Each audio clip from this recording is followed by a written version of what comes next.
Hello hello. Hello. तोहके कुछ समझ बा? गांव के सभी लोग माई के दर्शन करके आ गईले, हमें कब लेके चलबा? रोपनी में नहीं आइला, कम से कम अब तो आके माई के दर्शन करा दा। तो हम साथे चल गई हो, तू माई के दर्शन करके आ जाई। तू अकेले जाए के हो तो तोहरे लगे फोन लगाई? हम कुछ नहीं जानी, हम माई अष्टभुजा के दर्शन करबा त करबा। जल्दी गाड़ी पकड़ के घरे आ जा और हमर मन के लालसा पुराई दा।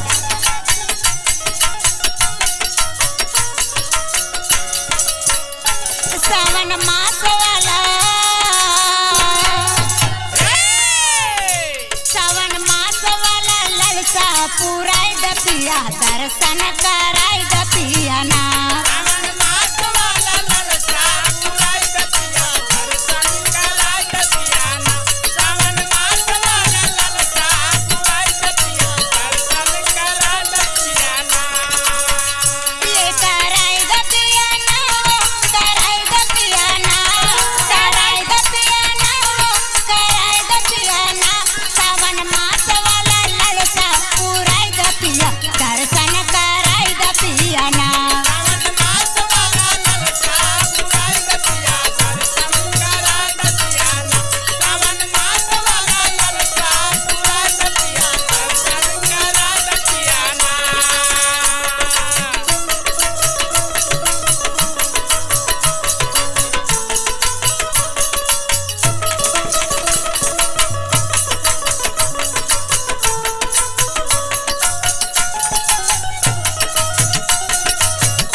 दर्शन कराई द पिया ना।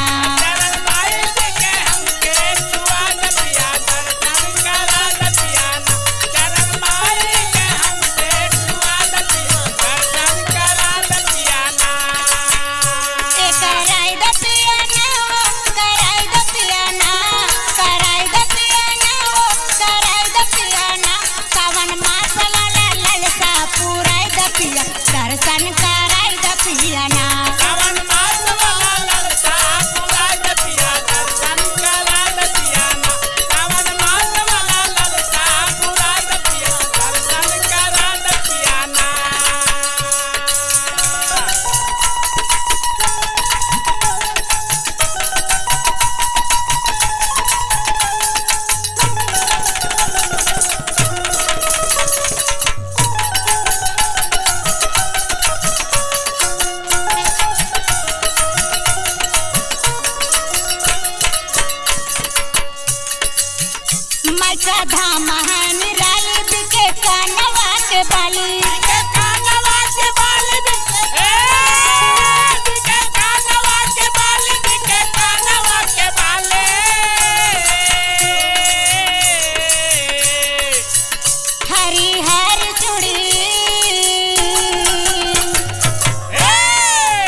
पियाना।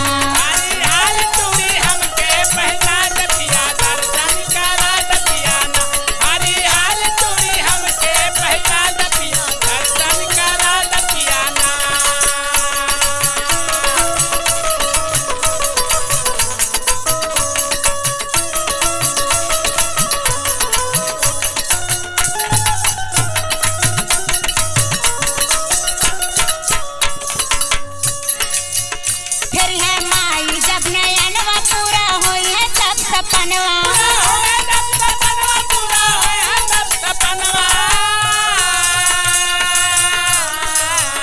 श्री श्याम धर के श्री श्याम धर के साथ में लिया पिया दर्शन कराई पियाना।